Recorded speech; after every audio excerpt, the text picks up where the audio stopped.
Saudara, terima kasih Anda masih bersama kami di Kompas Petang. Sikap Nasdem mendukung bakal Capres Anies Baswedan yang mengkritisi kebijakan Presiden Joko Widodo kembali mendapat sorotan.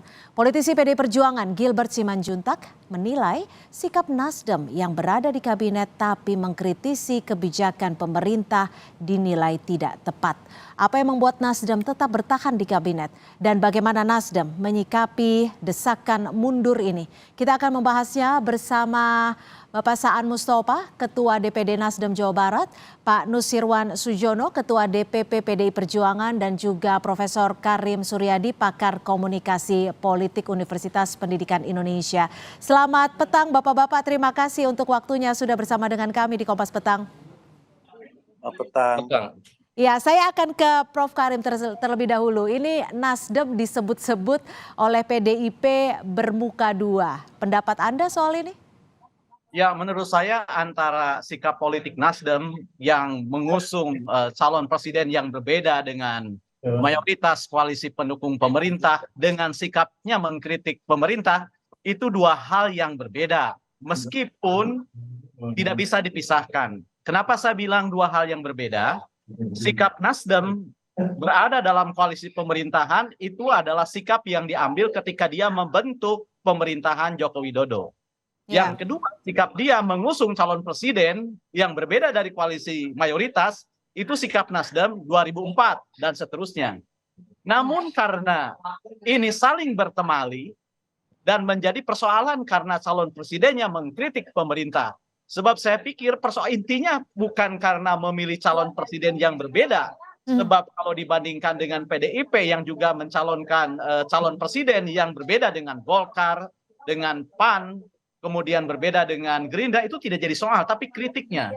Nah, oleh karena itu maka menurut saya, dan saya mendorong dan ingin mendengar sebenarnya, kalau keputusan Nasdem untuk memilih jalan yang berbeda dengan koalisi pendukung pemerintah sebelumnya, maka sebenarnya yang dibutuhkan adalah evaluasi yang kritis terhadap pemerintahan.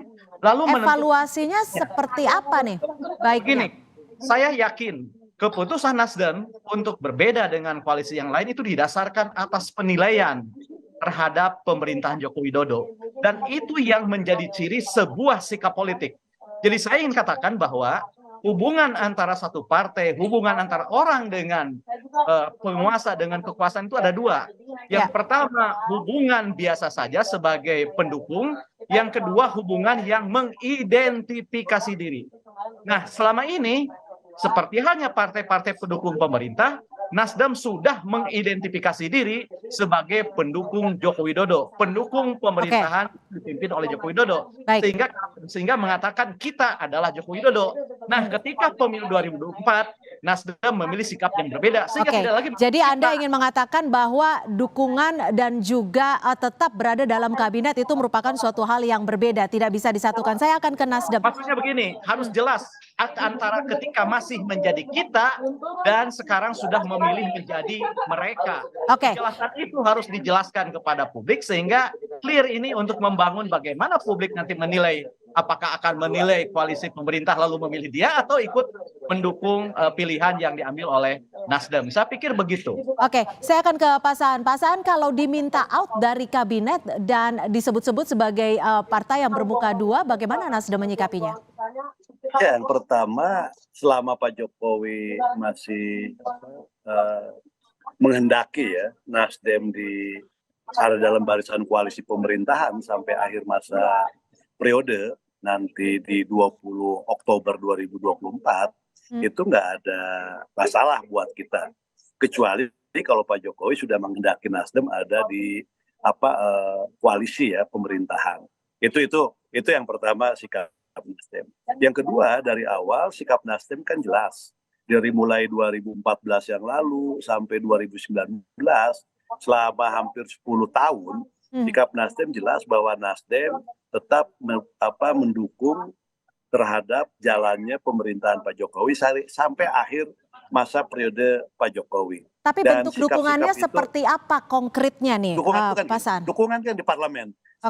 Dukungan di parlemen ya. Dukungan di parlemen tidak ada satupun misalnya program kebijakan Pak Jokowi yang ada di parlemen itu Nasdem persoalkan. Bahkan Nasdem mendukung penuh setiap kebijakan-kebijakan dan program-program di parlemen, program-program Pak Jokowi di parlemen ya. Misalnya dari mulai undang-undang yang Pak Jokowi kehendaki, anggaplah Omnibus Law misalnya. Dari mulai undang-undang dibuat sampai direvisi melalui Perpu, Nasdem juga tidak ada catatan apapun dan Nasdem dukung. Oke, Misalnya tapi gini Pak terkait Saan, PKN. maaf saya potong. Sewaktu baca pres dari Nasdem ini mengkritik pemerintahan terkait soal jalan, bahkan ada beberapa data yang dinilai kurang tepat. Ini Nasdem diem aja?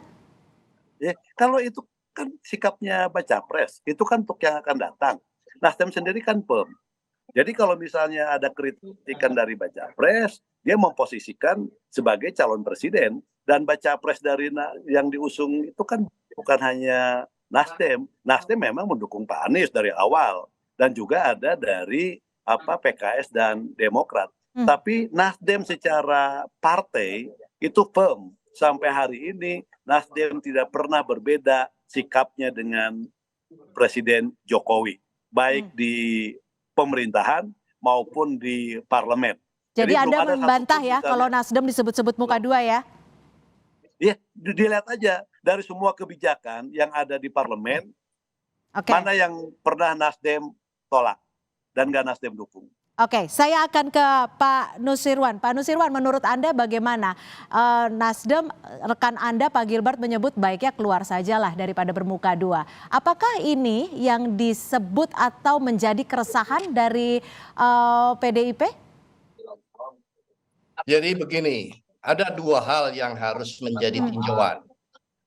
Pertama, kerjasama yang berlangsung selama ini itu bisa berlaku di legislatif, di pembuat aturan perundang-undangan yang berada di legislatif. Yang kedua adalah bekerja eksekutif di pemerintahan. Jadi koalisi atau kerjasama yang berlangsung selama ini tinjauannya ada dua.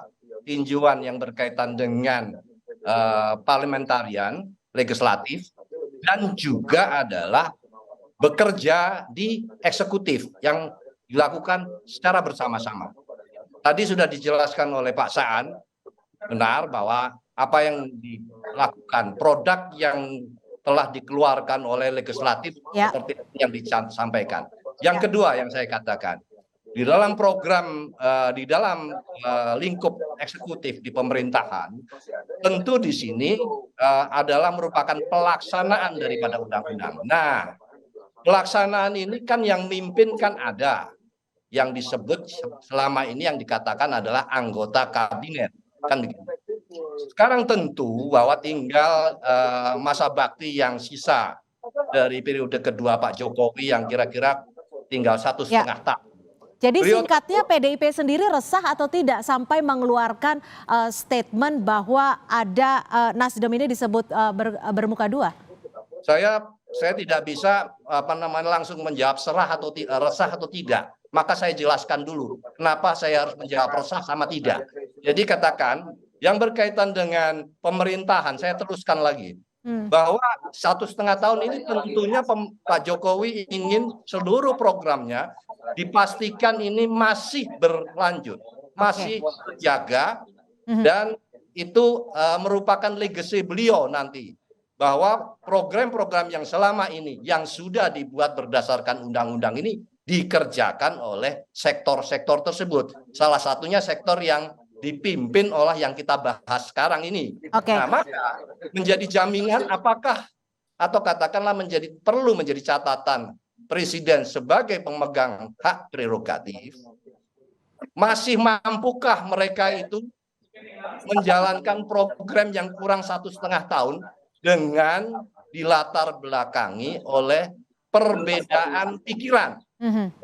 Perbedaan pikiran. Karena tidak bisa tadi dipotong. Pokoknya saya akan mendukung sampai 2024. Tidak bisa.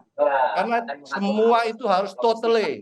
Kita harus memegang konsep secara utuh. Tidak bisa sebuah program itu setengah-setengah.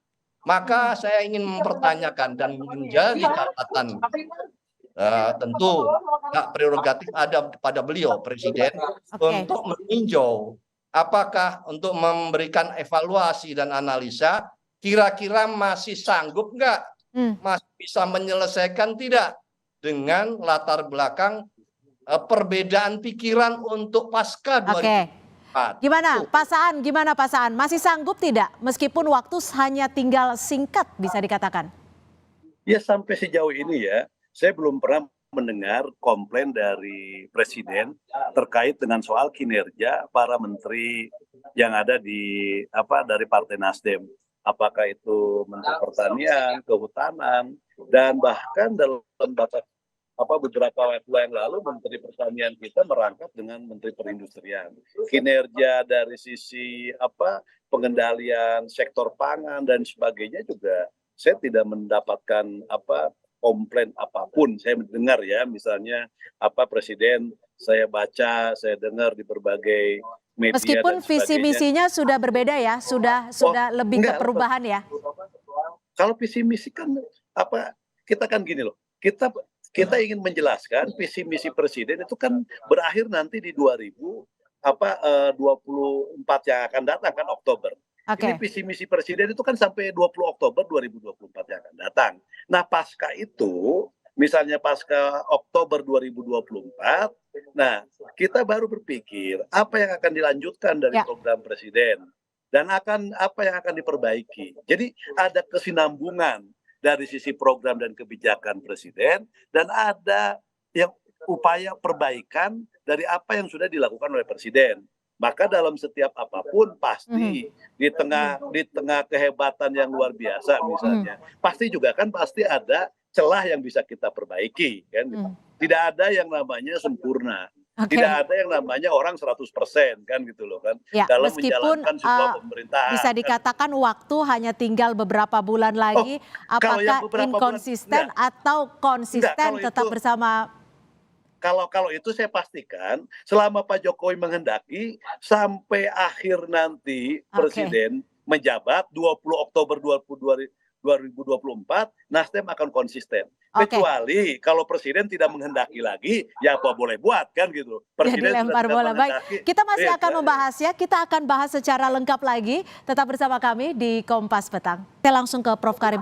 Prof, kalau Anda melihatnya sikap politik Nasdem ini saat ini wajar-wajar saja tidak sih? Justru saya ingin melihat sikap politik dari partai pendukung koalisi pemerintahan. Menurut saya adalah hal yang wajar jika PDIP menilai kualitas koalisi ini, termasuk memberikan masukan kepada Presiden untuk mengevaluasi kabinetnya. Nah, apakah Presiden akan menuruti nasihat itu, masukan itu untuk mengevaluasi menterinya, itu kan menjadi haknya Presiden.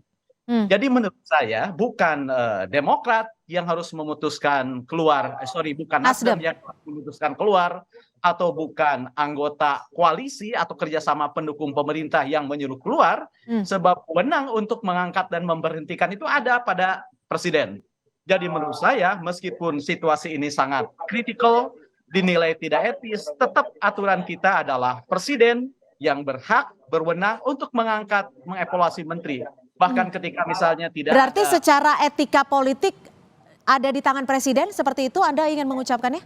Saya ingin mengatakan bahwa kewenangan untuk mengganti, memaju, mundurkan Presiden itu, menteri itu ada di tangan Presiden. Nah, tahan dulu sampai di situ. Pak Nusirwan, sempat tidak memberikan masukan kepada Presiden terkait hal ini? Tentu bahwa itu kewenangan untuk menyampaikan masukan kepada Presiden, ada saluran-saluran dari partai dan itu tidak pada kami, itu pasti ada saluran tersendiri yang khusus di internal dan tentu itu tidak perlu harus dibahas di forum ini bagaimana itu salurannya. Tapi yang jelas bahwa bukan merupakan sebuah pertanyaan lagi karena memang konstitusinya memang demikian bahwa itu memang kewenangannya Presiden begitu. Ini kan yang dibahas bagaimana kita bisa memberikan catatan, kita memberikan masukan, kan maksudnya begitu. Tapi tentu bahwa pada akhirnya sesuai dengan aturan, sesuai dengan konstitusi, maka tinggal ukurannya adalah persoalan kemampuan, kapasitas, dan etika dan kepatutan saja. Oke, tapi kalau menurut Anda sendiri saat ini di kabinet tersisa 2 menteri dari Partai Nasdem, apakah bisa melanjutkan kinerja-kinerjanya dan tetap mendukung kabinet ini sampai 2024? Saya meragukan itu. Saya meragukan itu.